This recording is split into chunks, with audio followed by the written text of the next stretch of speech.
Hello everyone. Hi. I'll welcome the writers first, Mr. Senthil Kumar and Mr. Samraj and Mr. Tamil Prabha.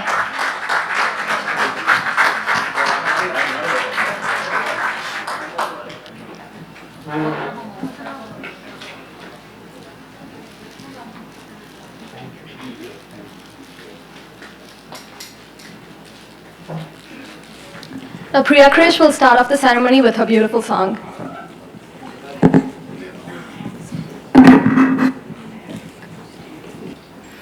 இந்த பாட்டு கம்பராமாயணத்தில் வர முதல் பாடல் ராலிராஜன் அவர்கள் கம்போஸ் பண்ணது.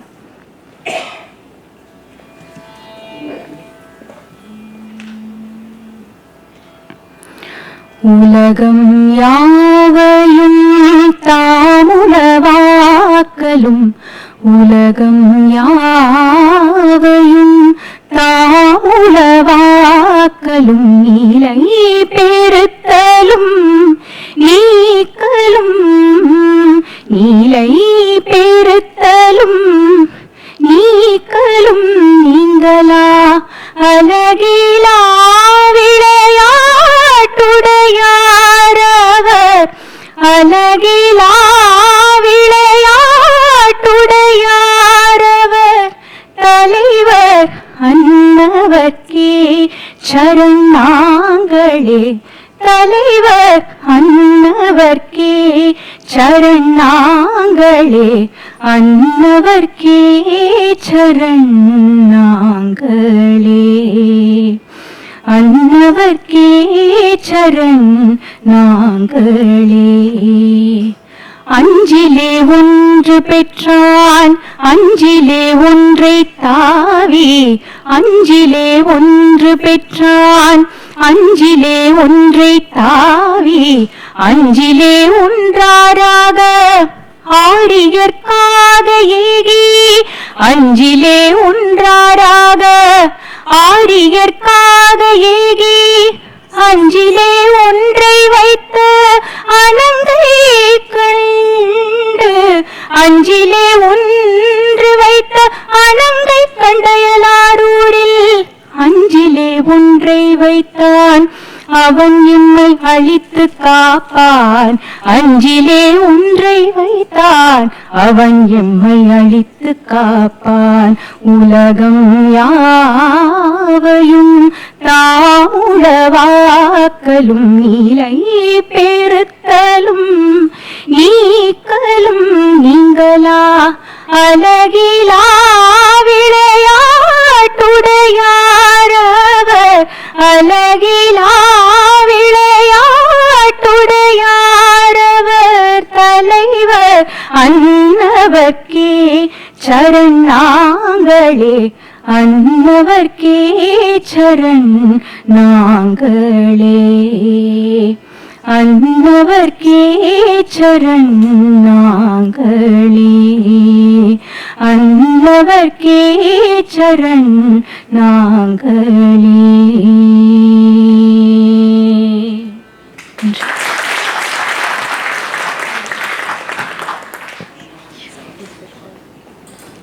Hello again, audience. Am I audible? Yes. I'm audible? Okay. So, first of all, I know everyone is tempted to go to a nap right now after the lunch, but please do not sleep. Please do not sleep. Trust me, this event is going to be super interesting, crazy interesting, so stay tuned.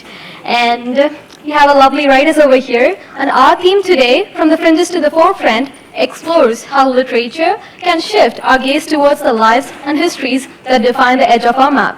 We begin with S. Senthil Kumar, a writer from the Theni region whose work is rooted in microhistories, lived experience, and community memory. Through novels like Kalagandam and Kaludai Pade, he brings into focus lives and worlds rarely given such depth and attention. His writing, recognized with the Sundara Ramasamy Award, among others, expands not just what Tamil literature records, but how it records it, with clarity, precision, and purpose. Please join me in welcoming Mr. Senthil Kumar.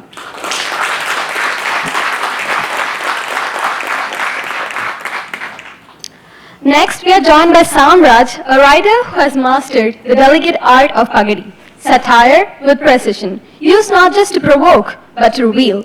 Whether in the profound exploration of loss in Patalathivide or the sharp political wit of Jar Oligar, his work reminds us that satire can often carry truth at its most resilient form.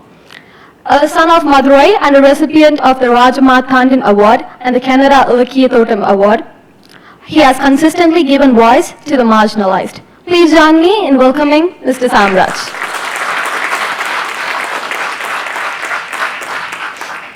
Many write about Chennai, but our next guest writes from its very marrow. We welcome Tamal Prabha, born and raised in the historic streets of Chindadripet, who has brought the fringes of the city into the very center of Tamil literary consciousness. His debut novel Petai, a landmark reclamation of history, earned the Sujata Award, while his novel Coastline moved beyond the page. Inspiring readers to revive a dilapidated library it brought to life. From page to screen, his work remains deeply rooted in the lives he writes from. Join me in welcoming Mr. Tamal Prabha. It's such a great honor to have all of you here. And Mr. Sendil Kumar, I would love to begin with your thoughts. So, our region's shared roots are more than just roads. They are the living pulse of a land's history and the people's struggle. In your novel, Kaludai Pari, how did you arrive at the vision of transforming this historical backdrop into a profound document of human emotion? Thank you. அனைவருக்கும் வணக்கம். ஒரு நிலத்தின் வரலாறு என்பது அந்நிலத்தின் வாழும் மக்களினுடைய வரலாறு தான். பெருங்கதை ஆடல் இருக்கக்கூடிய குரல், அதில் இருக்கக்கூடிய பார்வை, அதில் இருக்கக்கூடிய அரசியலுக்கு நேர் மாறானதாக சிறுகதையாடல், கிரேட் நேரட்டிவ்க்கு எதிரான ஒரு விஷயம். லட்சுமி சரவணகுமார் சொன்னதனுடைய தொடர்ச்சியாக நான் இந்த சின்ன குறிப்பு. எங்கே ராமகிருஷ்ணனும் ஜெயமோகனும் பெருங்கதையாடலை முடித்து வைத்து சிறுகதையாடலை தொடங்கி வைத்தார்களோ, 7ஆம் உலகம் நெடுங்குருதி, அங்கிருந்து தான் ஒரு இன்றைய பார்வை சார்ந்த ஒரு இலக்கிய பார்வை சார்ந்த ஒரு உலகம் உருவாகி இருக்கிறது என்பதான என்னுடைய அவதானிப்பு. அதனுடைய தொடர்ச்சியாகத்தான் என்னுடைய எழுத்து முறைகள் இருக்கின்றன. இந்த கழுதைப்பாதை, காலகண்டம் 2 நாவல்களும் அடித்தட்டு மக்கள் என்பதை விட அந்நிலத்தின் மக்கள், எந்த நிலம் இருக்கிறதோ அந்த நிலத்தின் மக்கள், அங்குதான் அவர்கள் அங்கே உயர்ந்த மக்கள், நடுத்தர மக்கள், அடித்தட்டு மக்கள் என்றில்லை, அவர்கள் தான் அங்கே இருக்கிறார்கள். அவர்களுடைய தொழில் சார்ந்து, அவர்களுடைய பொருளாதாரம் சார்ந்து, அவங்களுடைய அரசியல் சார்ந்து அங்கு என்ன மாதிரியான வண்ணம் உருவாகிறதோ அது இந்த கழுதைப்பாதையை நாவல்.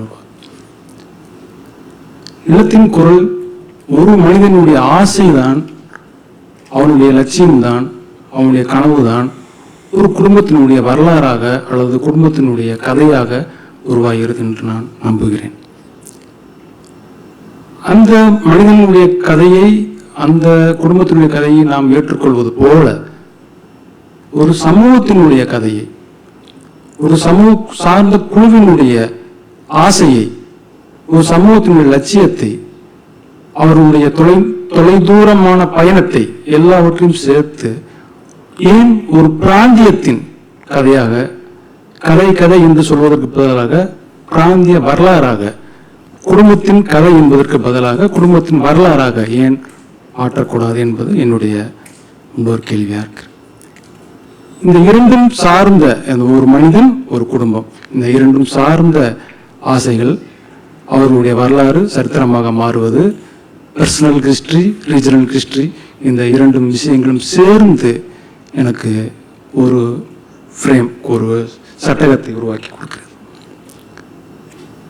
இது அடுத்து இந்த நாவலினுடைய தொடர்ச்சி முன்னோடியாக நான் பல நாவல்களை இங்கு குறிப்பிட முடியும். கீரா எழுதினது, ஓமணி எழுதியது, எல்லாவற்றும் அதில் இந்த 3 நாவலையும் தொடர்ச்சியாக அதில் இருக்கக்கூடிய காலம் சார்ந்து, அதில் இயங்கக்கூடிய வெளி சார்ந்து எனக்கு முன்னோடியாக இருப்பது ராமகிருஷ்ணனும் ஜெயமோகனும் தான். அவர்களிடமிருந்து கற்றுக்கொள்ளக்கூடிய பார்வை, அரசியல் சார்ந்த பார்வைகள், மனிதனுடைய அவதானிப்புகளை இந்த நாவலில் நான் பதிவு செய்திருக்கிறேன். எனக்கு பக்கத்தில் யார் இருக்கிறார்களோ அல்லது என்னுடைய நிலத்தில் யார் வாழ்கிறார்களோ அவருடைய கதையை இந்த கழுதைப்பாதை நாவல். ஒரு சமூகம் பொருளாதாரத்துக்காக என்னென்ன மாதிரியான சிரமங்களை எல்லாம் எதிர்கொள்கிறது. 100 மனிதர்களை வைத்து வேலை வாங்கக்கூடிய ஒரு குடும்பம் 300க்கும் மேற்பட்ட கழுதைகளை வைத்துக் கொண்டு ஒரு தொழில் செய்கின்ற ஒரு குடும்பம். இந்த 2 குடும்பம் ஒரு நிலத்தில் இருக்கும் பொழுது, ஒரே நிலத்தில் வெவ்வேறு காலகட்டத்தில் இருக்கும் பொழுது, அது ஏன் ஒரு குடும்பத்தின் கதையாக இல்லாமல் அந்த நிலத்தினுடைய பிராந்திய கதையாக ஏன் இருக்கக்கூடாது? இந்த பிராந்திய கிறிஸ்டி கதை என்பது கிறிஸ்டியாக மாறும் பொழுது, ஒரு 100 ஆண்டுகளாக 200 ஆண்டுகளாக பிறகு மாறும் பொழுது, அது வாய்மொழியாகவே நமக்கு கிடைக்கிறது. எழுத்து முறையில் எதுவுமே இல்லை, யாருமே அதை எழுதி வைக்கவே இல்லை, அரசாங்கத்தில் எதுக்குமான சாட்சிகளே இல்லை. அப்படி ஒரு மனிதன் இருக்கிறானா என்பதே தெரியவில்லை. சேலத்தில் இருந்து, ஈரோட்டில் இருந்து, இந்த வெவ்வேறு தமிழ்நாட்டை சார்ந்த நிலப்பரப்புகள் இருந்து எல்லாம் தேனி மாவட்டத்தில் இருக்கக்கூடிய ஒரு இடத்தில் வந்து குவிந்து மூணாருக்கு போவதற்காக இருக்கிறார். சின்ன பெத்து பெரிய பெத்து என்பது ஒரு ஏஜென்டோடைய பெயர்.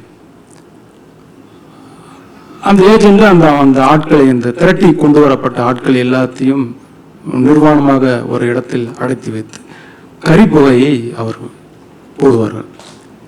அந்த கரிப்புகையிலிருந்து தப்பித்து, அதாவது உயிர் வாழ்ந்து வெளியே வருபவர்களுக்கு பல் செக்கப் மாதிரி பல்ல காட்ட சொல்லி பார்ப்பாங்க. இதுக்குன்னு தப்பிச்சு போனவங்களுக்கு தான் மூணாறுல எஸ்டேட்டில் வேலை கிடைக்கிறது. மூணாறில் இருக்கக்கூடிய வெள்ளைக்காரர்களுடைய கட்டிடங்களை கட்டிய பல தமிழர்கள் இந்த பிராந்தியத்திலிருந்து போனவர்கள் தான். இவர்களுக்கு சரித்திரம் இருக்கிறதா? எதுவுமே இல்லை. வாய்மொழியாகத்தான் இந்த விஷயங்கள் நடந்துகிட்டு. இதை பதிவு செய்ய வேண்டும் என்ற என்னுடைய இதுதான் இந்த கழுதைப்பாதை நாவல். கழுதைப்பாதை நாவல் கழுதையை மட்டுமே வைத்துக் கொண்டு எழுதப்பட்டதில்லை, பல விஷயங்கள் அதில் வருகின்றன. பிரிட்டிஷ்காரர்கள் எப்படி நம்மை பார்த்தார்கள், நாம் அவர்களிடம் எப்படி வாழ்ந்தோம், நம்மை நாமே எப்படி எல்லாம் செய்து கொண்ட நாவல். இதுதான் இந்த கேள்விக்கான பதில் என்று நினைக்கிறேன்.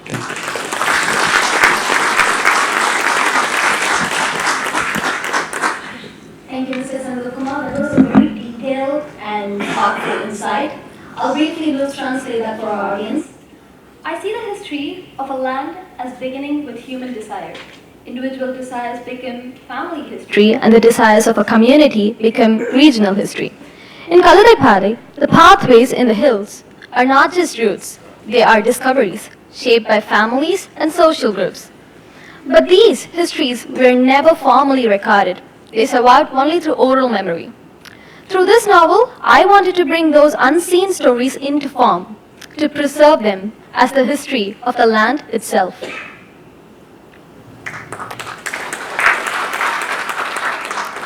And now, Mr. Samraj, your use of satire is very distinct. So, moving on with your question. In short stories like Pattalathivide and Jar Oliga, your characters face devastating losses. Yet you describe their grief with sharp satire. Why is satire a more honest lens for deep tragedy than a traditionally somber tone? எல்லோருக்கும் வணக்கம். இந்த நிகழ்வில் என்னை கலந்து கொள்ள அழைத்தமைக்கு என் மனப்பூர்வமான நன்றியை தெரிவித்துக் கொள்கிறேன். கேள்வியினுடைய சாரம், ஏன் நீங்கள் பகடியை உங்களுடைய இலக்கிய வடிவமாக அல்லது உங்களுடைய சிறுகதையில் கூடுதலாக பகடி தென்படுகிறது என்பதாக நான் புரிந்து கொள்கிறேன். ஒரு ஜப்பானிய கவிதை இருக்கு, அரசனுக்கு கூட தொப்பி எடுத்து வணங்குவதில்லை என் வயற்காட்டு பொம்மை அப்படின்னு. ஒரு மேல் பரப்பில் பார்த்தா ஏதோ கொஞ்சம் நகைச்சுவை மாதிரி சிரிப்பு மாதிரி எல்லாம் கூட இருக்கும். ஆனால் ஆழமாக அந்த கவிதையை வாசிக்கும் பொழுது அதுக்குள்ள ஒரு பெரிய அதிகார எதிர்ப்பு இருக்கு. அப்ப நான் பகடியை அப்படித்தான் பார்க்குறேன். பகடிக்கு இருக்கக்கூடிய வசதி, அது எதை வேண்டுமானாலும் கலைத்து போட முடியும், எதை வேண்டுமானாலும் கேள்வி கேட்க முடியும். ஒரு பழைய தமிழ் சினிமாவில் வசனம் இருக்கேன், மனோகரா படத்தில், மனோகரா உன்னை ஏன் அழைத்து வந்தேன் என்று தெரியுமா அப்படின்னு உடனே அவர் சொல்லுவார், திருத்திக் கொள்ளுங்கள் மன்னர் அரசரே, அழைத்து வரப்படவில்லை, இழுத்து வரப்பட்டிருக்கிறேன். அது மாதிரி பகடினால எதை வேண்டுமானாலும் எங்கு வேண்டுமானாலும் இழுத்து வர முடியும். கடவுளை கேட்க முடியும், நிறுவனங்களை கேள்வி கேட்க முடியும், இறுகி போன நியமங்களை கேட்க முடியும். எதை வேண்டுமானாலும் கேள்வி கேட்கின்ற ஒரு அதிகாரம் இந்த உலகத்தில் உண்டென்றால் அது பகடிக்கு மாத்திரமே உண்டு நான் நம்புறேன். வேற ஒரு கவிதை இருக்கு, ஜப்பானிய கவிதை தான். இந்த காதலருக்கு பாருங்கள் எவ்வளவு தைரியம், பீரங்கிக்கு எதிரே அமர்ந்து காதலித்துக் கொண்டிருக்கிறார்கள். இதை நீங்க அப்படியே எடுத்து நம்ம சூழலுக்கு வேற மாதிரி பொருத்தி பார்க்கலாம். எல்லாரும் அப்படித்தான் இங்க காலிச்சுக்கிட்டு இருக்காங்க. பீரங்கின்றது நேரடியா இல்லாம இருக்கலாம், அவ்வளவுதான். அப்ப பீரங்கின்றது வேற வேற வடிவத்துல அருவாளா என்னென்னவா இருக்கு. அப்ப எனக்கு இந்த பகடி என்ற வடிவம் மிக ஓப்புக்குரியதாக, இந்த வாழ்வை கேள்வி கேட்பதற்கு மிக வசதியான ஒன்றாக இருக்கிறது. பெரும்பாலான என்னுடைய வாழ்க்கையில் நடந்த பெரும்பாலான தருணங்களை நான் அப்படித்தான் அணுகிறேன். 2014 ஏப்ரல் மாதம் தேதியெல்லாம் கூட சொல்ல முடியும்னு நினைக்கிறேன். ஏப்ரல் 7 ஒரு மதிய பொழுது இளங்கோ இருந்தார். அதுக்கு முதல் நாள் இளங்கோ நான் ஒன்றா திறந்தேன். இளங்கோ அறையில் இருந்தால் காலையில் மதுரைக்கு வந்திருந்தார் இளங்கோ. அப்புறம் இளங்கோ அறையில் இருந்தால் கிளம்பி நான் போகிறேன். அன்றைக்கி நான் மனவிலக்கு பெறணும். மதுரை கிழமை நீதிமன்றத்தில் நிற்கிறேன். மதியம் இந்த மனவிலக்கு பெறுவதற்கான நீதிமன்றத்துக்கு போகும்போது அங்கே பயங்கரமான நாடகிய தருணங்கள்லாம் நிகழும். போகிற எல்லா பேரும் உத்து பார்ப்பாங்க, இவனுக்கு எவ்வளோ சோகம், இதில் யார் வாங்க போகிறா, போகிறதுல இவருக்கு வருத்தமா சந்தோஷமா அப்படின்னு ரொம்ப உத்து பார்ப்பாங்க, பயங்கரமாக இருக்கும். அப்போ அதையெல்லாம் கடந்து போய் நான் கூண்டில் ஏறி நிற்கிறேன். ஜட்ஜு உட்காந்துருக்கார். கீழே கிளர்க் ஏதோ எழுதுறாரு. அப்புறம் என்கிட்ட வர்றாரு, கேள்வி கேட்குறாங்க. கேள்வி கேட்கும்போது வெளியில் வராண்டால எலக்ட்ரிஷியன் 2 பேர் வந்து வெளியில் இருக்கக்கூடிய விளக்கெல்லாம் பார்த்துட்டு இருக்காங்க. இரும்பு அந்த படிக்கட்டை வச்சு இங்கிட்டு நடத்திக்கிட்டு இருக்காங்க. ஜட்ஜு முழுக்க வெளியில தான் பார்க்குறாரு. அந்த எலக்ட்ரிஷியன் 2 பேர் என்ன பண்றாங்கன்னு பார்த்துட்டே இருக்காரு. அவங்க அப்படியே இந்த ஏந்தி நகர்த்தினா அங்கே அப்படியே அவர் பார்வை போகும், இங்கிட்டு போனால் இங்கிட்டு போகும். இதுக்கு நடுவில் இங்கே நம்ம கேட்டுட்டுலாம் இருக்காங்க. அப்புறம் என்னை இறங்க சொல்லிட்டாங்க. நான் இறங்கிட்டேன். கிளார்க்கிட்ட கேட்டேன், முடிஞ்சிருச்சுன்னாரு. முடிஞ்சிருச்சுன்னா அவ்வளோதான், டைவர்ஸ் கொடுத்துட்டாங்க அப்படின்னாரு. நீதிபதி என்னை கண்கொண்டு பார்க்கவே கிடையாது. டைவர்ஸ் வாங்கிட்டேன். இதை நான் துயரமா எழுதுறதுன்னா எழுதலாம், பயங்கர துயரமா எழுதலாம். பெரிய கில்லட்டின் மாதிரி மேல ஒரு பெரிய மின்விசிறி ஓடிட்டு இருந்துச்சு, அதை அப்படியே கழுத்தை விட்டுற மாதிரி ஓடிச்சு, அப்படிலாம் எழுதலாம். எனக்கு அதுல ஓப்பு இல்லை. நான் அதை இப்படித்தான் எழுதுவேன். என்னை பார்க்காத நீதிபதியை பற்றி தான் நான் எழுதுவேன். அப்ப எனக்கு இந்த வாழ்க்கையில பல சமயங்களில் இந்த வாழ்க்கையில பகடிதான் எல்லாவற்றையும் பார்த்து சிரிக்க. இப்ப இன்னைக்கு காலை கூட அபினவ் குப்தா பற்றி எல்லாம் பேசினாங்க, அபினவ் குப்தரை பற்றி பேசிட்டு இருந்தாங்க. பின்னாடி பாரதியார் அந்த வரியை ரொம்ப அழகா வேற மாதிரி சொல்றார். லீலை இவ்வுலகு அப்படின்னு சொல்லி சொல்றார்.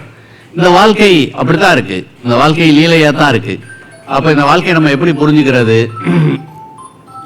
இந்த வாழ்க்கையினுடைய பல சமயங்களில் லீலை இவ்வுலகுன்னு நம்ம புரிஞ்சுக்கிட்டோம்னா அதை ரொம்ப சுலபமா கடந்துடலான்னு தோணுது. பல துயரத்தை கடந்துடலான்னு தோணுது. இப்ப இந்த மதிய உணவு இடையில என் பையன் வந்து பயங்கரமா என்னை வந்து திட்டுறான். அவனை விட்டுட்டு நான் வந்து லிபர்ட்டி ஸ்டாச்சு போயிட்டேன்னு சொல்லி அவனுக்கு நான் அமெரிக்க நடைமுறை விசாக்கள் அதுல இருக்கக்கூடிய பண செலவுகள் எல்லாம் எப்படி விளக்க முடியும்? இந்த ஜெசுட்டி எல்லாம் கொடுத்த நீ வளர்ந்து பெரிய ஆளாகி வந்துடலாம்னா அவர் ஏதோ சொல்லி சமாளிச்சு பார்த்தார். ஒண்ணுமே பிரயோஜனம் இல்லை, எதுவுமே பிரயோஜனம் இல்லை. நான் ஒன்னே ஒன்று மட்டும் ஒரு மெசேஜ் மட்டும் போட்டிருக்கேன். நீ நல்லா படிச்சா வந்துடலாம் அமெரிக்காவுக்கு, பள்ளிக்கூட படிப்பு இல்லை, அப்பா அப்படி போகலன்னு சொன்னேன். நான் படிச்சு வரல அமெரிக்காவுக்கு, நான் இலக்கியம் படிச்சுதான் வந்திருக்கேன். ஐடி ப்ரொஃபஷனாவோ வேறையாவோ நான் வரல. அப்ப என் வாழ்க்கையினுடைய எல்லா நிகழ்வையும்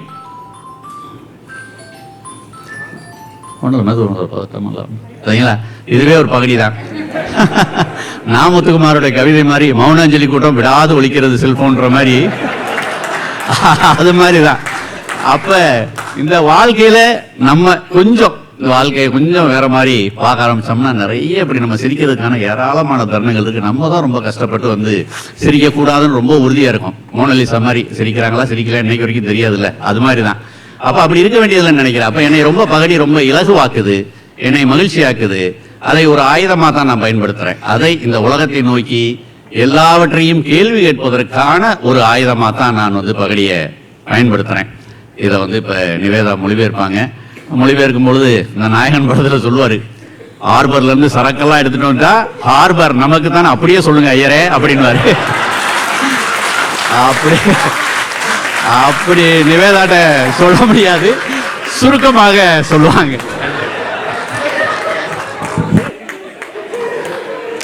சுருக்கமாக தான் சொல்லணும், ஏன்னா it's a pretty long answer, but detailed, funny, and a lot of emotions in it. But I don't think I can translate with such depth, but I would love to translate it for the audience who do not speak Tamil, who do not understand Tamil. So, even my Japanese poem, right? Even my scarecrow would not take off his hat to salute the king.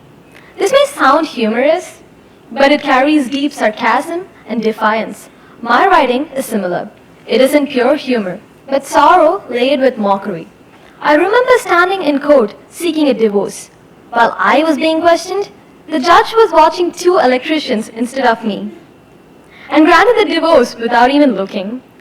I could tell that story with sadness, but I choose to tell it with a bitter smile. For me, satire is a way to process pain and question everything. Authority, religion, and rigid structure. It's a quiet but powerful form of defiance. And even when someone speaks with authority, I look for what lies beneath, for the crack, the hidden truth. That is where my writing begins. So that's... Your answer really has so much depth and emotion, sir. When I read, or like most of the readers, what I heard was that they read your books. The first time they smile, and the next minute they cry. So to bring out such emotions in writing, it's not really possible, but you made it possible, which is amazing, sir.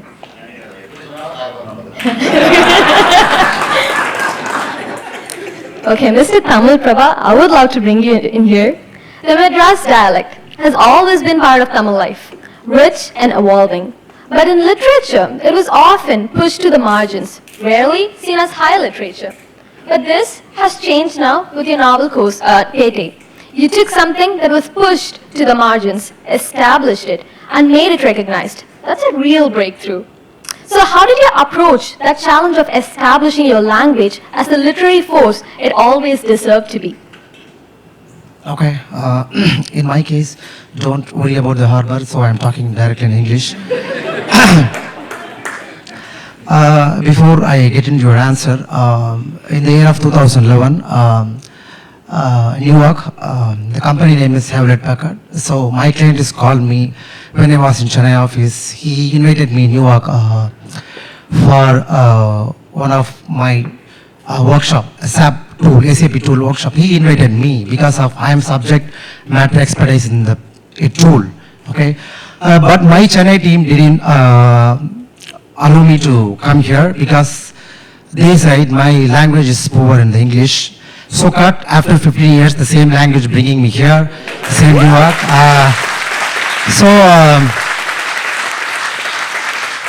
This Living Tamil title is more relevant to me. So I'm giving slow clap to me. Thank you. So I want to mention that, and also thanks to my editors and publishers and my masters and one of my master Jay Mohan. So thanks to everyone. Because of you, I'm here. Answer your questions.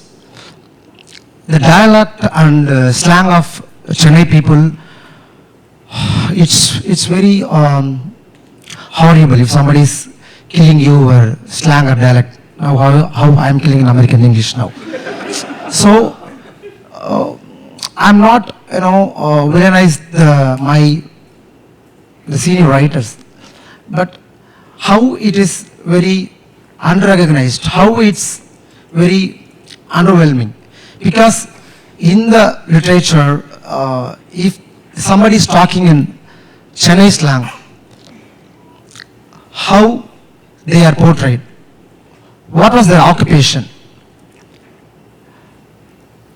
They mostly portrayed in a comical relief in cinema, in literature. It's because of they are not voluntarily doing that, right? For example, it is very universal thing. The Mark Twain, right? If you take the Mark Twain text, how he approached the blacks, he's trying to humanity, but over exaggerated and reinforce stereotype. But it is a process, right? Once James Baldwin and Elinas, Alice Walker, so they reconstruct the slang and dialect. What I have done, I am not the savior of Chennai slang at all. Maybe I am a survivor. And mostly what I have done it in my first novel, Petai. Before that, I have a good literature reading experience. So where I get the dimension of dialect and slang, for example, if you take the district Kanyakumari, if Kanyakumari district is one district, if everybody out of the people know that Kanyakumari have one slang. So actually it is not. If, for example, Jayamohan dialect and slang differ from the Nanjil Nadan, and Nanjil Nadan dialects and slang differ from the Kumaraselva, and Kumaraselva slang and dialect different from the Topil Muhammad Miran. So this micro differences trigger me. So how much when I write the Chennai novel, how the Chennai people are portrayed, how the slang has been placed, how the tonality given by the others. That's how I've designed my work. If you read the Petai novel, if you particularly read the slang, there is some musical tonalities there in the slang. You feel that. So I deliberately use that ing, there's a word in Tamil ing, in every word I mention the ing. So while you're reading, you feel the tonality. That's how it is. I'm not telling samosa, I'm telling samsa. It's small, but that's how, we are living. So I reinforce that thing. And the dignity, right? How Chennai people showing themselves. Like for example, look at my dress, look at my color, look at my slang, with my terms. Because my respect is non-negotiable, okay? And I am not writing the so-called dignified in your mind. I am showing myself, you seeing my view, you seeing my politics in a dignified way. That's how I seeing the dialogue and slang across the literature. And mostly in the Petai novel, surprisingly, maybe you'll get surprised. The first reader of the Petai novel is writer Sundar Ramasamy wife, I think her name is Kamala, yeah. So the Aravindan, he passed away day before yesterday. So he is one of the editor of the novel. So he called me, go to Kalachwad office and somebody want to meet you. So I went there, that Nagarkoil, I don't know who she is at all. She's told me that I read your novel, I really loved it. If he is alive, he'll appreciate it like anything. Then I asked her, ma'am, who are you, ma'am? She said, I'm wife of Sundar Ramasamy. Why I'm surprised? Because I felt that slang and dialect, how much connect to the other district people. Because that's my debut novel. I have a lot of complex. I don't know whether how much it has been acceptable or not. But the most cliches quote everybody know, right? The more rooted is more universal. Subconsciously, I believe that while I'm writing.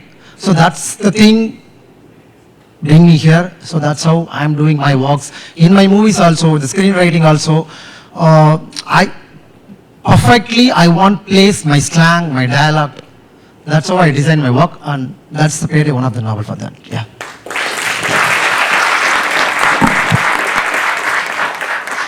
That's a really powerful perspective, sir. But apart from everything, I believe, and most of us believe, that language is such a powerful tool, and reinforcing your language, the Madras dialect, is such an achievement. You are one of the pillars who reinforced, who's preserving your language, which is another achievement, and congratulations for your debut novel.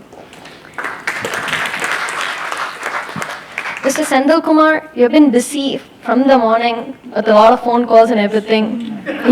You've been really busy. From the morning, people have been calling him, so please excuse that. But Mr. Sendil Kumar, in Kalakandam, you trace generations of jewelry artisans across centuries of upheaval, from invasions to colonial rule and famine. Turning such a vast and heavy history into fluid, compelling narrative is incredibly challenging, yet you did it so seamlessly. What were the key challenges you faced in balancing historical truth with the flow of storytelling? And after tracing these roots so closely, how do you see the present generation relating to that inherited identity today? Phone calls சம்மந்தமாக ஒரு சின்ன ஒரு கலதப்பாதையின் நாவல் குறித்து கிட்டத்தட்ட ஒரு 25க்கும் மேற்பட்ட நண்பர்கள் இங்கே வந்து என்கிட்ட பேசி ஃபோன் நம்பர் வாங்கியிருக்காங்க. இப்போ வந்த ஃபோன் கால்ஸை வந்து அவங்க தான் யாருன்னு தெரியல எனக்கு. ஒரு 3 நாட்களாக தொடர்ந்து இந்த நாவல் படிச்சிருக்கேன், இந்த நாவல் பற்றி படிச்சிருக்கேங்கிற மட்டும் சொல்லாமல் அது ஒரு கேரக்டரை பற்றி பேசி அதில் இருக்கக்கூடிய ஒரு சாப்டரோட பற்றி பேசி இந்த மாதிரி பேசியிருக்காங்க. அதுதான் நான் நினைக்கிறேன். மற்றபடி வேற எந்த ஃபோன் வரல. காலகண்டம் நாவல் வந்து காலகண்டம் நாவல் வந்து ஒரு 500 ஆண்டு கால ஒரு இது அதுவும் ஒரு பிராந்தியத்தினுடைய சரித்திரம் தான். அது ஒரு நகைத்தொழிலாளர்கள் பற்றி மட்டும் கதையல்ல, அந்த சமூகத்தை பற்றி மட்டும் கதையல்ல. அந்த சமூகம் எந்தெந்த சமூகத்தை சார்ந்து இருக்கிறது, அந்த சமூகத்தினுடைய தொடர் கண்ணிகளாக எந்தெந்த சமூகம் இயங்குகிறது, எந்த சமூகத்தினுடைய தொடர் கண்ணியாக இந்த நகைத்தொழிலாளர் சமூகம் இருக்கிறது. இப்படி ஒரு பெரிய ஒரு சைக்கிளிங் சார்ந்த ஒரு விஷயம். கிட்டத்தட்ட ஒரு 30-40 சமூகத்தை சார்ந்த ஆட்கள் அந்த நாவலில் வருகிறார்கள், கதாபாத்திரங்க வருகிறார்கள். அவர்களுடைய குலத்தொழிலும் வருகிறது, அவர்களுடைய குலதெய்வ வழிபாடும் வருகிறது. எல்லாம் சேர்ந்துதான் அந்த நாவலை கட்டமைத்து ஒரு சட்டகத்துக்குள் இயங்குகிறது. நகைத்தொழிலாளர்களை பற்றி மட்டுமல்ல, அந்த 500 காலகட்டத்தில் 500 வருட காலகட்டத்தில் எந்தெந்த சமூகத்தை சார்ந்தெல்லாம் அவர்கள் வாழ்ந்திருக்கிறார்கள், இந்த நகைத்தொழிலாளர்கள் சார்ந்து எந்தெந்த சமூகங்களும் வாழ்ந்திருக்கிறது, எல்லாம் கலந்துதான் அந்த இந்த நாவல் எழுதுவதற்கான தியாகம் அல்லது இந்த நாவலில் எழுதப்படாத விஷயங்கள் இல்லைன்னா இந்த சமூகத்தினுடைய வாய்மொழி கதைகள், அவர்களுடைய புலம்பு சொற்கள் மிக மிக வெளியே பொதுவெளியில் பேச முடியாத ஒரு புலம்பு சொற்கள், ஒரு ஜாதியை குறித்து இன்னொரு ஜாதியை வைத்திருக்கக்கூடிய குறியீட்டு சொற்கள். ஒரு ஜாதியை வைப்பதற்கு அந்த ஜாதிக்கு மட்டும்தான் தெரியும். ஏ வகுப்பு சமூகத்தினர் பி வகுப்பு சமூகத்தினரை ஒரு உதாரணத்துக்காக ஏதாவது கேலி பேசுவது என்றால் அல்லது திட்டுவது என்றால் அந்த ஏ சமூகத்தை சார்ந்தவர்களுக்கு மட்டும்தான் அந்த பாஷை அந்த குறியீடு தெரியும். இதே மாதிரி பி சமூகத்தை சார்ந்தவர்கள் வேற எங்கேயோ ஒருத்தர் திட்டுவதற்காக பயன்படுத்தக்கூடிய அவங்களுக்கு கூட தெரியும், அவங்களுக்கு தெரியாது. இந்த இது அழிந்து வந்துட்டே இருந்தது. அதில் கொஞ்சம் ஒரு 5% 6% இதில் பயன்படுத்தப்பட்டிருக்கிறது. இதை தவறாக நீங்கள் எடுத்துக்கொள்ள மாட்டீர்கள் என்றால் ஒரு வார்த்தை இருக்கு. மதுரையில் 2 ஆங்கில சொற்கள் பயன்படுத்துவார்கள். C1 அப்படிங்கிற ஒரு ஆங்கில சொற்கள் பயன்படுத்துவார்கள். டைட்டானிக் என்பது ஒரு சொற்கள். இந்த இரண்டும் வந்து நம்மளுக்கு பொதுவெளியில் அனைவருக்கும் தெரிந்த ஒரு சொல்.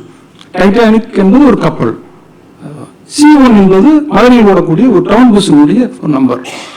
இந்த 2 சொற்கள் ஆங்கில சொற்கள் ஒரு சமூகத்தின் மேல் வைக்கக்கூடிய ஒரு பெரிய குற்றச்சாட்டு அவச்சொல்லாக இருக்கிறது. அந்த எந்த சமூகத்தை சார்ந்த அப்படிங்கிறது சொல்லக்கூடாத ஒரு விஷயம் இருக்கு. இதை யார் உருவாக்கினார்களோ, இந்த சொற்களினுடைய ஆசிரியர் யாரோ அந்த சமூகத்துக்கு மட்டும்தான் இது தெரியும். அது வெளியே யாருக்குமே சொல்ல மாட்டார்கள். இது இந்த நாவலில் கொஞ்சம் பயன்படுத்தப்பட்டிருக்கிறது. கதைகள், குலதெய்வ வழிபாட்டு கதைகள் நிறைய இருக்கிறது. ஒரு பெண் மரத்துக்கு போய் தன்னை காப்பாத்து என்று சொல்லி அந்த மரத்திற்குள் மறைகிறாள். அந்த மரம் மூடிக்கொள்கிறது. ஒரு 50 வருடம் 60 வருடம் தான் அடுத்த சமூகத்தை சார்ந்தவர்கள் அந்த மரத்தை குலதெய்வமாக வழிபடுகிறார்கள். இந்த சிறு கதை ஆடல் ஸ்மால் நரேட்டிவ்ஸ்ல இது மாதிரியான நூற்றுக்கணக்கான பெண்கள் தெய்வங்களாக வணங்கப்படுகிறார்கள். இது ஒரு சமூகம் என்றால் இன்னொரு சமூகம், இந்த சமூகத்துக்கு கீழே இருக்கக்கூடிய இன்னொரு சமூகம் தீ வைத்துக் கொண்டு இறந்து விடுகிறது. அந்த தீயில் கருவாத ஒரு சிறிய துணி அளவு இருக்கக்கூடிய கையால துணியை வைத்து இன்று வரை அந்த பெட்டியில் பாதுகாப்பை வைத்து அந்த துணியை வணங்கி கொண்டு வருகிறார்கள். கடந்து சமூகம் கடந்து ஒரு 500 ஆண்டு காலம்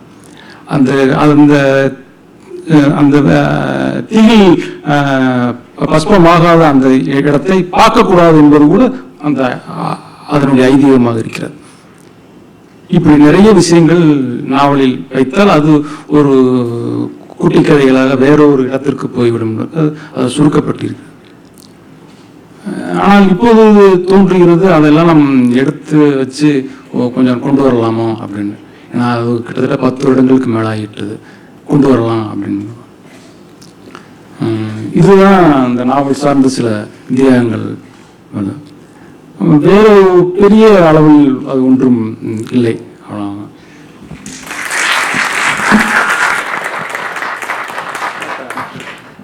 சரி, பெரிய அளவு இல்லைன்னு சொல்றது வந்து, I think the novel has so much essence in it. So it's a big novel, sir. It's a very detailed, analyzed novel. That's what I believe, sir, as a reader.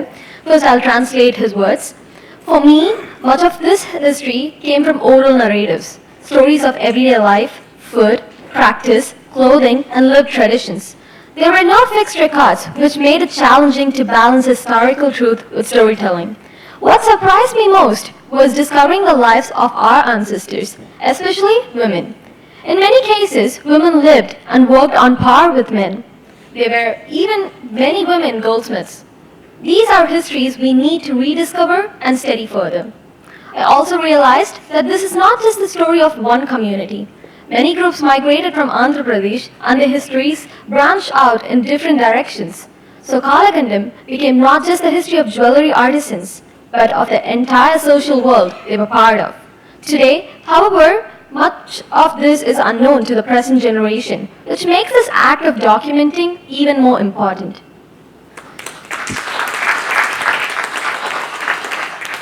Sir, your answer was truly eye-opening, sir.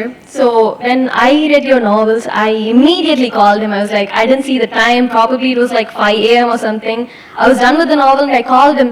Sir, so I read this novel and I was just like yapping for like 1 hour, like 1 hour. And I didn't even realize the time in India. And maybe all his fans are just calling after reading Kalagandam and other novels. Probably they called him and they're like, sir, it's an amazing novel, because it's truly eye-opening to put in so much work in it. Like, there's so much history behind us. Yet you managed to transform most of it into an intriguing story. It's not really possible, but you did it so seamlessly, which is amazing, sir. Yeah.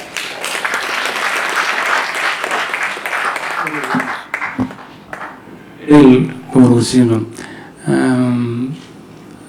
Jeyamohan சாருடைய சைட்டில் தான் கிட்டத்தட்ட 4 கட்டுரைகள் இந்த கழுதை பாதைக்கு மட்டும் வந்திருக்கிறது.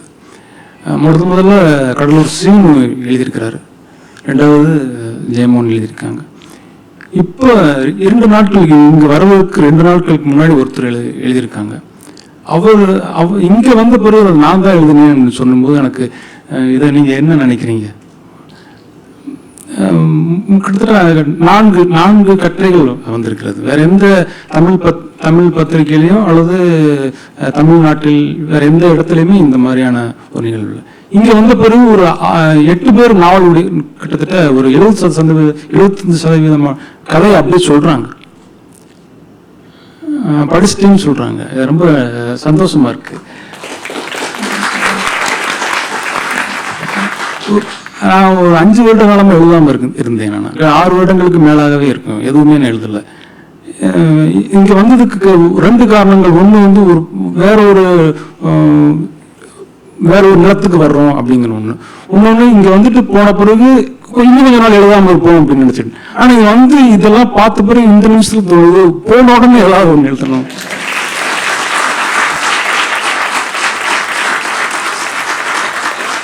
Thank you so much for your insights, sir. Thank you. Okay. Moving on to the next question, Mr. Samraj. You lived through the intense political energy of Madurai in the 80s and 90s.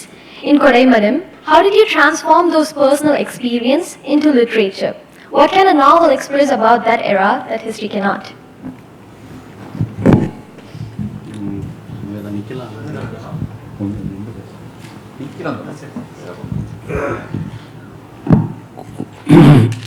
கொஞ்சம் வசதி என்று பேசுறதில்ல, கையகை எப்படி டேட்டில் இல்லைன்னா தோழர் மேலே பற்றும். இந்த கொடைமடம் நாவலை ஒரு 90களில் தீவிர அரசியல் இயக்கங்களோடு நெருக்கமாக இருந்த உங்களுடைய அனுபவங்களை ஒரு நாவலாக எழுத வேண்டும் என்று எப்படி முடிவு செய்தீர்கள் அப்படின்றதான் இந்த கேள்வியினுடைய சாரம். நான் 90லிருந்து ஏறக்குறைய ஒரு 10-15 வருஷம் அந்த அமைப்புல இல்லை, சும்மா அந்த அமைப்புக்கு பக்கத்தில் அந்த கூட்டங்களுக்கெல்லாம் போகிறது வர்றதா இருந்தேன். பார்ட் டாக்குமெண்ட் படிக்கிறது அப்படிதான். உண்மையாக நினச்சி பார்த்தா மகத்தான வாழ்க்கை தான்.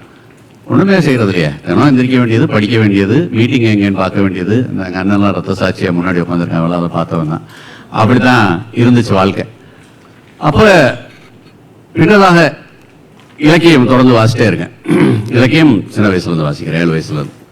அப்போ நான் பார்த்த இந்த தோழர்களினுடைய கதை, எம்எல் தோழர்கள், குறிப்பாக நக்சல்பாரி இயக்கம்னு சொல்லக்கூடிய எம்எல் தோழர்களுடைய இந்த கதை அல்ல, வாழ்வு.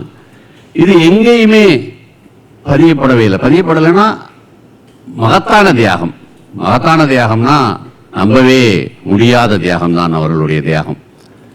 இங்க இருக்கக்கூடிய கொஞ்சம் பேருக்கு தெரிஞ்சிருக்கலாம், நிறைய பேருக்கு தெரிஞ்சிருக்காது. ஒரு முழு நேர ஊழியர் என்பவர் எந்த விதமான ஊதியமும் இல்லாமல், ஏதோ ஒரு ஊரில் எந்த அடையாளமும் இல்லாமல், அப்பெல்லாம் மொபைல்லாம் கூட கிடையாது, சம்மந்தமே இல்லாத வேற ஊர்ல போய் பணியாற்றணும். அவங்க ஊரோடலாம் அவருக்கு எந்த தொடர்புமே இருக்காது. அவங்க வீட்டில் யாராவது இறந்து போயிட்டாங்கன்னா 3 மாசம் கழிச்சு பார்ட்டி ஆஃபீஸுக்கு தகவல் சொல்லி பார்ட்டி தலைமை வழியா அப்புறமா 3 மாசம் கழிச்சு தெரியும். எந்த தொடர்பும் இருக்காது வீட்டோட. இந்த உலகத்துல மனிதர்களுக்கு தலையாயது எது என்றால் உயிர். அந்த உயிரை மிக இயல்பாக விளிம்பு நிலை மனிதர்களுக்காக, லட்சியத்திற்காக விட துணிந்தவர்கள் அவர்கள். அவ்வளவு அளப்பரிய தியாகம். அப்ப இந்த தியாகங்களும் இந்த கண்ணீரும் எங்கேயுமே பதியப்படவே இல்லை. ரொம்ப குறைவா சின்ன சின்ன விட்டு மாறி செவி வழி செய்திகள். மதுரையில் செல்லூர்னு ஒரு பகுதி இருக்கு, நாங்களாம் அது ரொம்ப கேலியா தமிழ்நாட்டின் தண்டகாரண்யா அப்படின்லாம் சும்மா கேலியா சொல்லுவோம். ஆந்திராவில் இருக்கு தண்டகாரண்யா. ஒரு காலத்தில் ஆந்திராவில் தண்டகாரண்யா விடுவிக்கப்பட்ட பிரதேசம். அது மாதிரி செல்லூர் அப்படி தமிழ்நாட்டின் தண்டகாரண்யெல்லாம் சொல்லுவோம், செல்லமா பேசிக்கிறோம். அங்கே நிறைய எம்எல் குழுக்கள்லாம் இருப்பாங்க. அப்ப இந்த எம்எல் தோழர்கள்லாம் செல்லூர்ல டீ கடைகளை சந்தித்துக் கொள்ளும் பொழுது அவர்கள் பேசிக்கொள்ளக்கூடிய சின்ன சின்ன துணுக்குகளாக, சம்பவங்களாக மட்டும்தான் அந்த தோழர்களுடைய வாழ்வு இருந்துச்சு. ஒரு சம்பவம் இருக்கு. 1986 கூடங்குளம் அணுமின் நிலையம் வந்துச்சு. அப்பயே தொடங்கினாங்க. அப்ப ஜூனியரோடலாம் அதுக்கு பெரிய எதிர்ப்பு தெரிவிச்சாங்க. அப்ப அதெல்லாம் தொடரலாம் வருது, கூண்டோடு கைலாசம். அப்போ ஒரு எம்எல் குரூப் அதுக்கு ஒரு பயணம் போறாங்க. அதை எதிர்த்து ராமேஸ்வரத்துல இருந்து கன்னியாகுமரி வரைக்கும் அதை எதிர்த்து பிரச்சாரம் பண்ணிட்டே போறாங்க. அப்போ போகும்போது ஒரு ஊர்ல போய் மக்கள்கிட்ட தான் சாப்பாடுலாம் வாங்குவாங்க, சாப்பிடுவாங்க. இந்த மாதிரி இருக்கும். ஊரின்னு ஒரு ஊருக்கு போறாங்க, போய் பிரச்சாரம்லாம் நடத்துறாங்க. அவங்ககிட்ட சாப்பாடெல்லாம் இல்லை, பணமெல்லாம் ரொம்ப கம்மி, எதுவுமே இல்லை, கிட்டத்தட்ட தீர்ந்து போயிடுச்சு, எதுவுமே இல்லை. அப்போ ஊரில் போய் பிரச்சார நாடகம்லாம் போட்டுட்டு கிளம்பும் போது பிரச்சாரம் நாடகம் முடிச்சுட்டு பேசுறாங்க. பொதுவாக நாங்கள் உணவு, உடை போன்ற விஷயங்களை மக்களைத்தான் சார்ந்திருக்கிறோம் அப்படின்லாம் பேசிட்டு எல்லாத்தையும் எடுத்து வச்சுட்டாங்க. யாரும் சாப்பாடுலாம் கொடுக்கல. அப்புறம் கிளம்பிட்டு இருக்கப்ப இந்த நாடகம் பார்த்த பெண்கள் சர்ச்சுக்கு போறாங்க. ராத்திரி 8 மணி வழிபாடுக்கு போகும்போது என்ன கிளம்பிட்டீங்களான்னு கேட்குறாங்க. ஆமா அப்படின்னு சொல்றாங்க. சாப்பிட்டீங்களா அப்படின்னு கேட்குறாங்க. இல்லை அப்படின்றாங்க. ஏன் அப்படின்னு. அதான் உங்ககிட்ட கேட்டமே அப்படின்றாங்க. எங்கிட்ட எப்போ கேட்டீங்க அப்படின்னு. அதான் நாங்கள் சொன்னோம்லமா, உணவு, உடை போன்ற விஷயங்களை நாங்கள் மக்களைத்தான் சார்ந்திருக்கிறோம்னு. அதமா அப்படியே படார்னு பதறி போய் பைபிளை கீழே போடுறாங்க. சாப்பாடு ஓடும் கேட்கக்கூடாதா தம்பி அப்படின்றாங்க. அவ்வளவு அப்பாவியான மக்கள்கிட்ட அப்படித்தான் எப்படி பேசணும் அப்படின்னு மொழியை இழந்தவர்களாக அவ்வளவு தியாகம். உயிரை விட்டுருவாங்க. ஒரு தோழரோட இருந்துட்டே இருப்பார். திடீர்னு பார்த்தா ஒரு தர்மபுரியில என்கவுண்டர்ல இறந்து போயிட்டாருன்னு வரும். அப்ப அப்படிப்பட்ட தியாகத்தை யாராவது சொல்லணும். ஒன்று போற்றி போற்றின்னு ஒரு பக்கம் இருக்கும், அது ஒரு புறம். இல்லைன்னா தூற்றி இருக்கும். இந்த ரெண்டுக்கு நடுவுல ஒரு இடம் இருக்கு. ஆனா இருக்கு. அவருடைய தியாகத்தோடு, அவருடைய அளப்பரிய தியாகத்தோடு, அந்த தியாகத்தில் இருக்கக்கூடிய சில குறைபாடுகளோடு, விமர்சனங்களோடு அவற்றை சொல்ல முடியும் என்றால் சொல்ல முடியும்னு தோணுச்சு.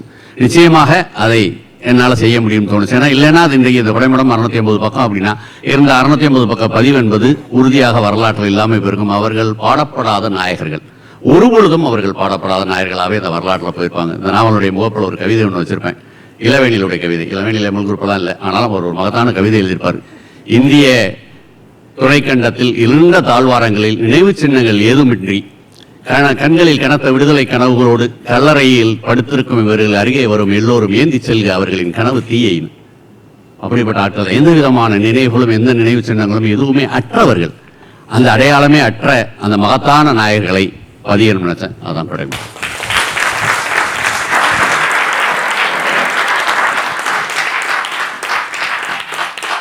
Again, translation first.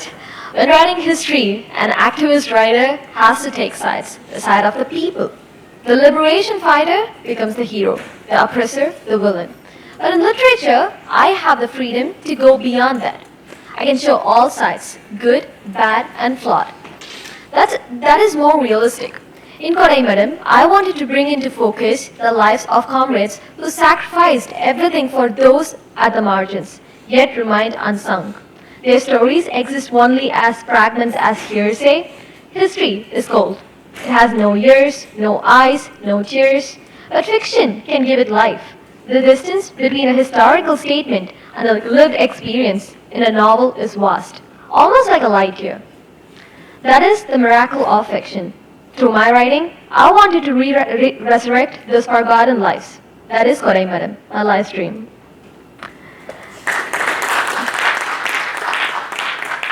It's such an incredible way how you brought that to life, sir. Truly impressive work.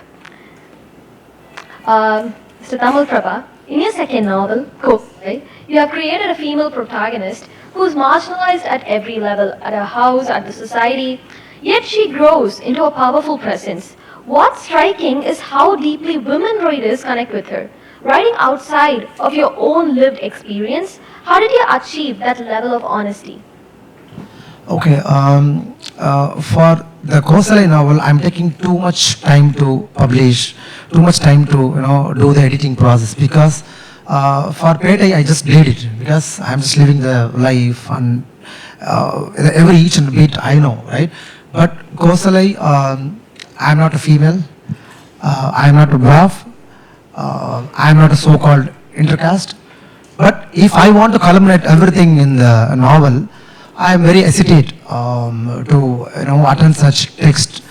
But what I thought is that's where, or therefore, I am existing as a writer, to take a challenge to where I am really not living the life. Then how I connected with the women readers? I am not a woman, but I am living with the women, right? I mean, I have a mother, I have a daughter, I have my wife, I have my friends. So, where and how I connect with the universal readers in the literary term. So what I have done it, I go more with the inner emotions of the human, whether it's male or female. I have some strong definition about the literature. What is literature in my aspect? If it is talking about the more inner emotions of the human, it is not keep them, good or bad. I just want to share the gray portions of the human. So that's where it's getting the literary value. So in Kosalai novel, I've done that inner emotions of the Kosalai, how it is psychologically driving her to overcome her the sad things. And there is one universal approach is going now, that LGBTQ test only they can write, and if the marginalized people text, they have to only write. There's a lot of terms is going. I'm really against that.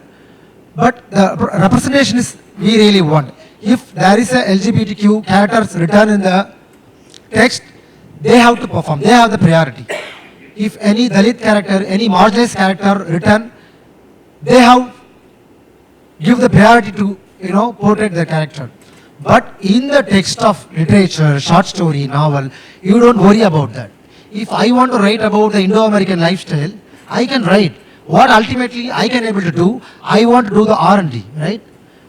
How they are psychologically driving in the routine, how the system is manipulating me. I want to do all the R&D works before I get into the write the novel. So it doesn't mean I'm not Indo-American, I can't write it. I can write it because I'm a writer. But where I can connect these things, right? I go with the more emotions, more inner travel, and how I place the R&D details flawlessly in the text. I cannot just force because I have the data. Data really don't help for the literature value. So that's how I designed the Kosalai novel. And I have a two strong concern before I writing the novel, while I editing the novel, and also the publishing the novel.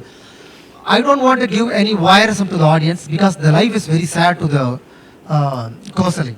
What lot of the problems she is going through, I don't want to give any voyeurism to the audience, and also I don't want to cook any poverty porn in the text. So I concisely designed that novel, very minimum pages. That's how I designed the Kosali, and the most of the women readers are telling that one word that's really connected to me. It's very empathizing them. That mood swing, that, you know, how much that's sky tripping, lot of the details, whatever I perceive, I just injected all over the novel. It's connected very much, so I think I'm in a good way. So I can now write anybody where I really don't like the life, I can write. But I have some parameters, I can apply that. So that's how it's work. Thank you. It's truly impressive, sir, how you have captured a perspective so different from your own. And everyone, it's not even 5 o'clock. Wake up. Wake up. I know the food was amazing, but do not fall asleep. Wake up. I need more energy, more cheering. Okay. Okay, so Mr. Senthil Kumar, the blue lamp's light was not blue. You have said you gather material almost at the scale of a novel and then select only what the story needs. What led you to choose this blue-toned, almost surreal frame with the palace, night, and elements of magic to tell this particular story? ஒரு கதையை எழுதுவதற்கான கதை களத்தையோ அல்லது கதாபாத்திரத்தையோ அல்லது கதை நடக்கக்கூடிய அந்த சின்ன விஷயத்தை எடுத்துக்கொள்வது என்பது ஆன கேள்வியாக நான் எடுத்துக்கிறேன்.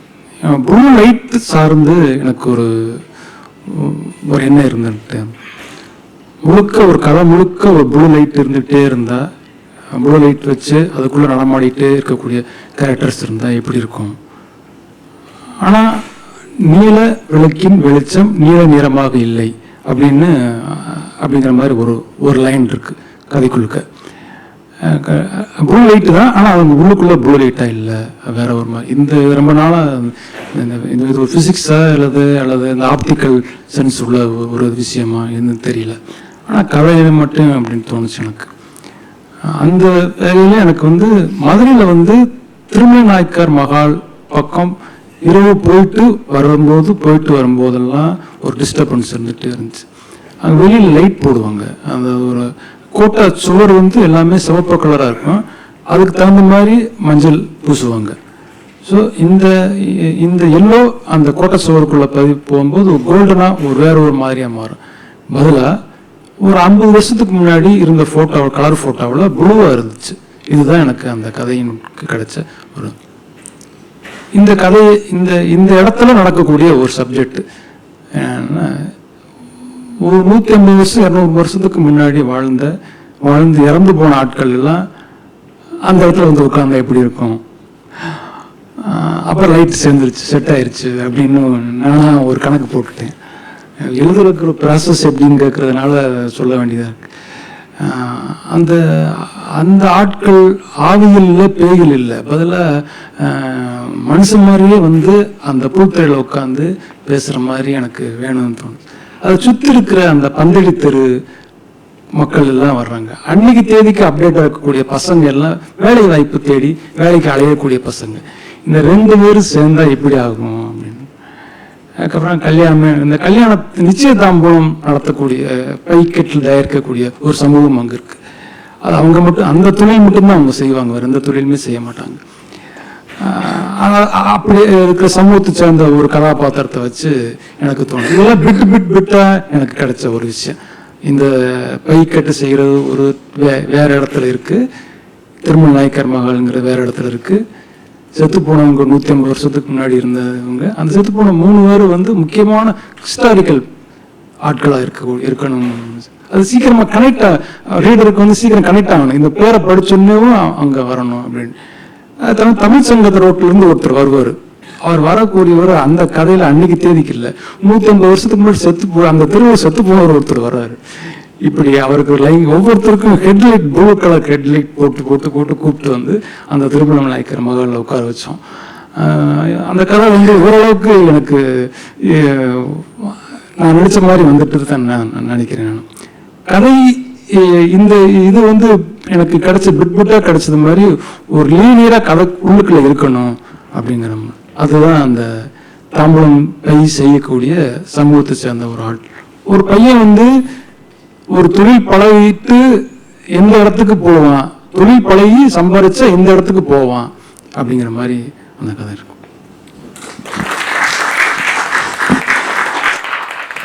Thank you, sir. So I'll translate it. When I write a short story, I usually gather material almost at the scale of a novel, and then select only what the story truly needs. For this story, I chose to tell it through a blue atmosphere, mainly to shape the reader's experience, the reading mode. The night setting, the lovers meeting, the elements of magic, and the palace background all came together naturally within the frame. That blue mood wasn't just visual, it helped me build the emotional and narrative space the story required. The aesthetic, everything was really amazing in that book, sir. Such a lovely book. Mr. Samraj, Mr. Sam. Growing up in Madurai, the Tunga Nagaram, you were shaped by the restless leftist politics of the 80s and 90s. Today, you don't write manifestos, you write literature. How do you translate the specific rhythm and language of those political years into your prose style? For calling me Sam, not Uncle Sam. எங்கள் ஊரில் இந்த முளைப்பாரி நடக்கும்போது முளைப்பாரியை ஒரு 3 மணிக்கு போய் கரைக்கணும் ராத்திரியில். அப்போ முளைப்பாரியெல்லாம் எடுத்து கொண்டு வந்து வச்சுருவாங்க ஹோட்டல்கிட்ட. அப்புறம் சரியாக 2 மணிக்கு தூக்கிட்டு போகணும். அப்போ அந்த 1:30 to 2 வந்து டேய் தம்பி தூங்கிடக்கூடாதான்னு வாங்க. அதுதான் இப்போ கடந்து போகணும். இந்த 2:55 to 3 நினைக்கிறேன். கொத்தா கொஞ்சம் ஆட்களை காணா. இதில் நிவேதா எழுதின அந்த கேள்வியில் ரொம்ப அழகான ஒரு வரி இருக்குது. நீங்கள் இப்போ மேனிஃபெஸ்டோ எழுதலை, இப்போ வந்து நாவல் எழுதியிருக்கீங்க அப்படின்னு சொல்லி. ஹிஸ்ட்ரிக்கு வரலாற்றுக்கு எந்த விதமான உணர்வுகளும் இல்லை. அதற்கு கண்ணில்லை, காதில்லை, எனவே அதற்கு கண்ணீரும் இல்லை. வரலாற்றுக்கு இப்படி சொல்லலாம். 18ஆம் நூற்றாண்டில் இந்திய சமவெளி எங்கும் வறிய இந்தியர்களின் பிணங்களால் நிரப்பப்பட்டது அப்படின்னு ஒரு வரி நம்ம எல்லாருமே படிச்சிருக்கோம், வரலாற்றில் படிச்சிருக்கோம். அந்த வரியை நம்ம கடந்தும் வந்திருக்கோம், அவ்வளோதான். ஆனால் அதே வரி ஒரு புனைவு அல்ல, ஆனால் ஒரு புனைவில் எழுதப்படும் பொழுது, வெள்ளை அணையில் அது நிகழ்த்தப்படும் போது அது நமக்கு நிகழ்த்தும் கடத்தும் உணர்ச்சி வேறு. அதுதான் புனைவின் அற்புதம்னு நான் நம்புகிறேன். வரலாறு வெறும் செய்தி தான், செய்தி மாத்திரம்தான் சொல்லும். அதுக்கு மேலே அது வரலாறு எதுவுமே சொல்ல போகிறதே கிடையாது. அதை உணர்வுபூர்வமாக உணர்ச்சி பூர்வமாக மாற்றுவது என்பது புனைவின் கையில் தான் இருக்கு. நேற்று காலை அமர்வில் ஜெயமோகன் சார் பேசும்போது ஒன்று சொன்னார், புனைவு தான் வரலாற்றையே உருவாக்குது அப்படின்னு சொல்லி. நான் உறுதியாக அதை நம்புகிறேன். காந்தி படத்தில் ஜின்னா நேருவை பார்த்து பேச வருவார். ஒரு ஷாட் இருக்கும், ஒரே ஒரு ஷாட். பேசிட்டு ஜின்னா போகும்போது ஆஸ்ட்ரேல ஒரு சிகரெட் புகைந்துக்கிட்டு இருக்கும். இவ்வளவுதான், இதுக்கு மேலே ஒன்றுமே சொல்லலை. நண்பரும் நேரு குடித்தாரா, யார் குடித்தார், அதெல்லாம் நமக்கு தெரியாது. ஆனால் அங்கே ஒரு சிகரெட் புகைந்துக்கிட்டு இருக்கு. இந்த சாத்தியப்பாடை புனைவு மாத்திரமே தரும். அப்போ ஒரு நான் தூங்கா நகரம் என்று சொல்லப்படுகின்ற, உறுதியாக தூங்கா நகரம் என்று சொல்லப்படுகின்ற, இப்போ இல்லை, இப்போ ரொம்ப சீக்கிரமாகவே தூக்க மாத்திரையெல்லாம் போட்டு தூங்கிடுது, 9 மணிக்கெல்லாம் தூங்கிடுது. விளங்காத நகரமாகி போச்சுன்னு வச்சுக்காங்க. அதை விட ரொம்ப கொடூரம் மதுரையில் ஒன்றுமே இல்லை, எல்லாத்தையும் இடிச்சு போட்டாங்க. மதுரையில் வந்து இப்போ யாராவது ஒரு பீரியட் படத்துக்கெல்லாம் போவேனா, ஒரு 2015 எடுக்கணும்னா கூட ஒரு ஷாட் வைக்க முடியாது, ஒரு பழையமே காணாம். அப்படியே ஏதோ ஈராக் வந்து அங்கே குண்டு போட்டு போயிடுச்சோ, ஈராக் இல்லை சாரி அமெரிக்கா வந்து குண்டு போட்டு போயிடுச்சோன்ற மாதிரி அப்படியே மொத்தம் அமெரிக்கன் காலேஜ் வாசலுக்கு ஒரு காம்ப்ளெக்ஸையும் காணாம். அமெரிக்கன் காலேஜ் வாசல் பெரியாஸ்பத்திரி போக நேராக வந்து அவசர பிரிவு மாச்சோரிக்கு நேரம் எத்தாப்புல இருக்கு. அதை நான் கொஞ்ச நேரம் பார்த்தேன், இது ரொம்ப குறியீடாக இருக்குது, என்னன்னு இதுக்கு அர்த்தமே இல்லைன்னு. நேராக மாச்சோரிக்கு ஏத்தாப்புல எதுக்கு வாசல்? அப்போ மதுரைக்கு சில பிரத்யேக தன்மைகள் இருக்குன்னா பிரத்யேக தன்மைகள் இருக்கு. இயக்குனர் பாலாட்ட ஆர்தர் வில்சன் ஒரு தடவை கேட்டாரான், ஏன்னா உங்கள் ஊரில் இந்த பஸ்ஸில் சென்னைக்கு வண்டி ஏறுறவங்க யாருமே சென்னைக்கு டிக்கெட் எடுக்கிறது இல்லையாமலன்னு. பாலா அப்புறம் என்னென்னு எடுக்கிறாங்களாம் அப்படின்னாரா, எல்லாம் சினிமான்னு தான் டிக்கெட் எடுக்கிறாங்களா அப்படின்னு சொல்லி, யாரும் சென்னைன்னு டிக்கெட் எடுக்கிறது. மதுரைக்கு சில பிரத்யேகமான தன்மைகள் இருக்குது. என்ன பிரத்யேகமான தன்மை அப்படின்னா, அந்த நகரம் அவ்வளோ சீக்கிரமாக தூங்குறது இல்லை. நான் சொல்கிறதெல்லாம் ஒரு 90, 2000 அப்படின்ற வருடம் வரைக்கும் வச்சுக்கலாம். அப்போ அது தூங்குறது இல்லை. அப்புறம் அங்கே ஒன்றும் பெரிய கலாச்சார நிகழ்வுலாம் ஒன்றும் நடக்காது. என்ன நடக்க போகுது, அதெல்லாம் ஒன்றும் நடக்காது. பட்டிமன்றம், ஆடல் பாடல், அப்புறம் வந்து இன்னொரு இடத்துல பாட்டு கச்சேரி, அப்புறம் அரசியல் கூட்டங்கள், அப்படியே வரிசையாக ஏதோ ஒரு பெரிய தீம் பார்க் மாதிரி அப்படியே பார்த்துட்டே வரலாம். எனக்கு ரொம்ப நல்லா ஞாபகம் இருக்குது. வைகோ திமுக விட்டு விலக போகிறார். கிட்டத்தட்ட 1:30 மணி வரைக்கும் வைகோ பயங்கரமான உணர்ச்சி பெருக்கான ஒரு பேச்சு, அப்படியே தரையெல்லாம் வழுக்குது, அப்படியான ஒரு பேச்சு. அதை முடிச்சுட்டு வந்தோம்னா இங்கே பட்டிமன்றம் நடக்குது, அங்கே ரீகல் தேட்டர்லேருந்து ஒரு பெரிய கூட்டம் வருது. அப்புறம் வீட்டுக்கு 2 பேர் வாசலில் படுத்திருக்காங்க. எனக்கு புரியவே இல்லை, இந்த ஊரில் இவ்வளோ பேர் இருக்காங்க அப்படின்னு சொல்லி. அப்போ இப்படிப்பட்ட ஒரு ஊர், அப்போ அப்படிப்பட்ட இருக்கக்கூடிய ஒரு ஊரில் மதுரைக்கான வேற பிரத்யேக தன்மை என்னவென்றால், எல்லா அரசியல் கட்சிகளும் தங்கள் கட்சியை தூங்கும்போது மதுரையில் தான் தூங்குறாங்க. ஏன்னா மதுரை ஒரு அளவுகோல், இந்த கட்சிக்கு இந்த கூட்டத்துக்கு எவ்வளோ பேர் வர்றாங்கன்னு. ரொம்ப முன்னாடி சன்ரைஸ்னு ஒரு காஃபி வந்துச்சு. அந்த காஃபி தன்னுடைய ஆய்வை மதுரையில் தான் நிகழ்த்துச்சு. மதுரையில் காஃபி குடிச்சு ஒருத்தன் பழகிட்டாங்கன்னா அங்கே ஜெயிச்சிருச்சுன்னா அப்புறம் எல்லா இடத்துலையும் ஜெயிச்சிடும். மதுரையில் காஃபி கடை நடத்தி நஷ்டப்பட்டவன்னு ஒருத்தன் கூட கிடையாது. இந்த இருக்கார் சதீஷ், அவருக்கு தெரியும். அப்போ இந்த ஊர் தெருவிலேயே இருக்கு. அதான் ரொம்ப முக்கியமான விஷயம். செல்லூர் மாதிரியான ஒரு பகுதியிலலாம் ஞாயிற்றுக்கிழமையில போலீஸ் விரட்டுவாங்க. ஏய் தெருலையா நிற்கிறேன்னா அவங்க ரொம்ப அழகாக ஒரு பதில் சொல்லுவாங்க. வீட்டில் இடம் இருந்தால் போக மாட்டோமா அப்படின்னு. அவ்வளோதான் பதில். வீட்டில் இடம் கிடையாது. அப்போ இந்த தெருவில் இருப்பது என்பது இந்த நகரத்திற்கு வேறு சில அவதானிப்புகளை கொண்டு வருது. எல்லாவற்றையும் பார்ப்பது. பராக்கு பார்க்குற ஊர். எங்கள் ஊர் வீடுகளில் சொல்லுவாங்க, பராக்கு பார்க்காத, பராக்கு பார்க்காத. பராக்கு பார்க்குற ஊர், ஊரே பராக்கு பார்க்க எல்லாத்தையும். அப்போ பராக்கு பார்க்கறதன் அடிப்படையில் ஒருத்தன் விதவிதமான கூட்டங்களையும் விஷயங்களையும் கேட்குறான். என்னை பார்த்தலாம் சில என்னுடைய வகுப்பு நண்பர்கள்லாம் சொல்லுவாங்க, சாம்ராஜ் நீ இந்த கொக்கி பார்ட்டி தானடா, அந்த கடைசியாக பேசி முடிச்சு, எனவே எல்லோரும் ஆயுத புரட்சிக்கு வாரின்னு கூப்பிடுவாங்க, அதானே நீ அப்படின்வாங்க. ஏன்னா அதெல்லாம் எப்படியோ கேட்டாங்க.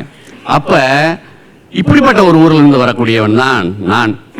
அப்ப அந்த ஊர் என்னைய ஏதோ ஒரு வகையில் எழுத சொல்றது. நீங்க மதுரை சேர்ந்த இதுக்கு எனக்கு என்னுடைய மூத்த படைப்பாளியான ஜி நாகராஜன் எடுத்தா, ஜி நாகராஜன் அப்படித்தான் ஒரு அலைச்சலான தொந்தரவான ஒரு வாழ்க்கையை பற்றி தான் ஜி நாகராஜன் எழுதுறாரு. அதற்கு முன்னாடி என்னுடைய மகத்தான முன்னோடியான சிங்காரம் மதுரையை பற்றி ஒரு அத்தியாயம் எழுதுறாரு. அதுதான் 19ஆம் நூற்றாண்டுடைய மதுரையை பற்றியான ஆகச்சிறந்த சித்திரம். அதுதான். யாராவது பீரியட்லாம் படம் எடுக்கணும்னா அதை வச்சு மட்டும்தான் எடுக்கணும், வேற எதை பற்றியுமே எடுக்க முடியாது. ஆக அப்படிப்பட்ட மதுரையில் தெருவிலே திரிந்து தெருவிலே வளர்ந்து ரொம்ப எங்களை கேலியா சொல்லிக்கிட்டோம்னா, ஃப்ரம் டீ கடை டு டீ கடை, ஒரு டீ கடை வந்து இன்னொரு டீ கடைக்கு போவோம், இப்படிதான் இருந்தோம். அப்ப அங்க இருக்கக்கூடிய ஒருத்தன் இயல்பாகவே ஒரு சின்ன அளவில் என்ன அந்த சமூகத்தில் நடக்குதுன்றதை மற்ற ஊரை விட தெரிந்து கொள்வதற்கான வாய்ப்பு இருக்குன்னு நினைக்கிறேன். அதுல இருந்துதான் சாம்ராஜ் உருவாகிறேன். அதுல இருந்து தான் சாம்ராஜ் இந்த எம்எல் கூட்டங்களை எல்லாம் பார்க்கறேன். அதுல இருந்து தான் நாவல் எழுதுறேன். அப்புறம் ஒரு தகவல்களை, விஷயங்களை, விவரங்களை, இப்ப இவர் சொன்ன மாதிரி ஃபேக்ட்ஸ்ல எல்லாம் ஒண்ணுமே நம்மளுக்கு ஒண்ணுமே இல்லை. அதை நம்ம புனைவா மாற்றும் போது ரத்தமும் சதையுமாக அதை மாற்ற முடியுது. அதைத்தான் அப்படி எழுதுறேன். நன்றி.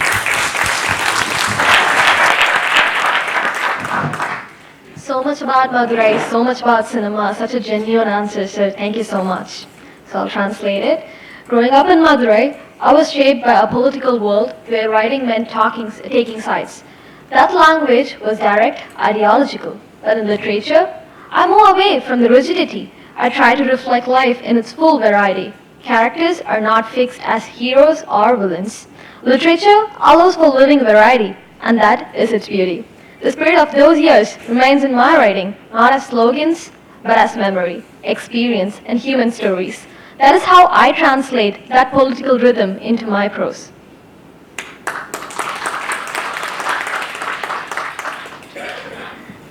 Mr. Tamal Prabha, we'll wrap up with this question with you. You move between novels like Payday and Ghostlight and screenwriting, which are very different creative spaces.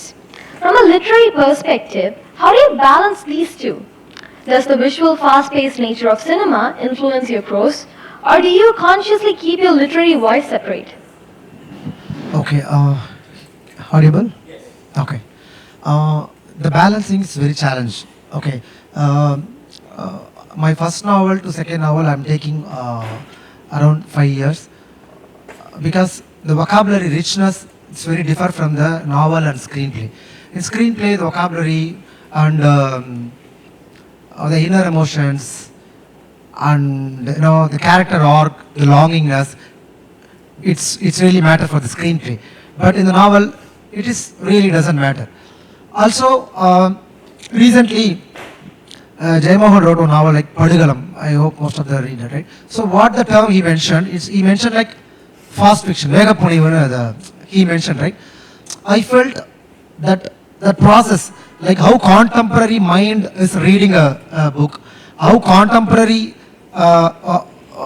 youngsters jump the quick visuals. In this contemporary situation, how a novelist to hold himself or hold herself, that's very challenging. Also for me, I'm taking 5 years, 6 years to my first novel to second novel. But in these 4 years, I written almost 7 movie screenplay and dialogues. It's very huge volume. I'm writing like more and more. It's make me feel tired. The tired in the sense not because of the screenplay. When I look at back my unfinished novel, I can't get into that world because that's demanding more richness. So that's very challenging for me. How I balance? It's very tough. But if I want to write a novel, I have to be more calm myself than jump into the screenplay. But no, if for example, if I want to write the fast fiction as he write the Padugalam, I can write also, that's my choice. But I'm not getting to that. I want to keep myself very calm, and that form need more time, more reading, and the more patience to see your full craft. But screenplay, it's not only in your hand. Okay, for my movie, I written 7 movies. 7 movies, I don't know about the result, the win or loss, but lot of detail I have put. For example, the movie Thangalan, I put lot of effort that movie. It's almost the 2 novels effort I have done that for that movie. In Sarpata, I have done lot of effort for that movie. But that effort's giving the tiredness to when I look back my novel. So that's what I mentioned. This balance is, unfortunately, if your profession and passion is both the same, it's very tough to balance. Also, but if you really want to, produce the work, if you really don't mind about the literature value, you can write the popular fiction. That's a very good thing. So in recent interview also I mentioned that. It's tough to balance.